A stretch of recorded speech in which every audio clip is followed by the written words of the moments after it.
ఈరోజు మనం ఆరాధించే దేవుడు బలవంతుడై ఉన్నాడు. ఆమేన్. ఈరోజు మనం ఆరాధించే దేవుడు గొప్పవాడై ఉన్నాడు. ఈరోజు మనం ఆరాధించే దేవుడు సర్వలోకాన్ని, సర్వ సృష్టిని తన నోటి మాటతో కలుగజేసిన దేవుడై ఉన్నాడు. ఈరోజు ప్రియులారా, మనం ఆరాధించే దేవుడు మనలను మోసే దేవుడై ఉన్నాడు, మనలను భరించే దేవుడై ఉన్నాడు, మనకు విశ్రాంతినిచ్చే దేవుడై ఉన్నాడు. అందుకని ఒక మాట మనం చూస్తూ ఉంటాం కదా, ప్రయాసపడి భారం మోస్తున్న సమస్త జనులారా నా యుద్ధకు రండి, నేను మీకు విశ్రాంతిని ఇస్తానన్నాడు.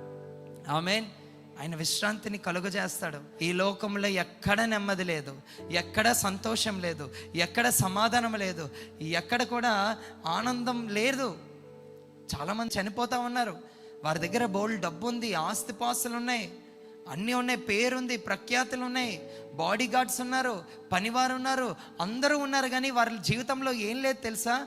పీస్ లేదు, విశ్రాంతి లేదు, నెమ్మది లేదు.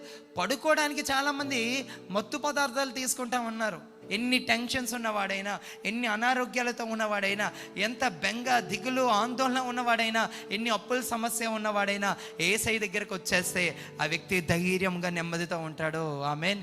ఎన్ని పోయినా కూడా ఐశ్వర్యవంతుడైన దేవుడు నాకు ఉండగా ఆయన నెమ్మదినిస్తాడు, విశ్రాంతిని కలుగజేస్తాడు. నువ్వు ఏ విషయాల్లో నెమ్మది కోల్పోతున్నావో నాకైతే తెలియదు. ప్రభు పాదాలు పట్టుకుంటే నీకు నెమ్మదిని ఆయన అనుగ్రహించడానికి సిద్ధంగా ఉన్నాడు. ఆమేన్.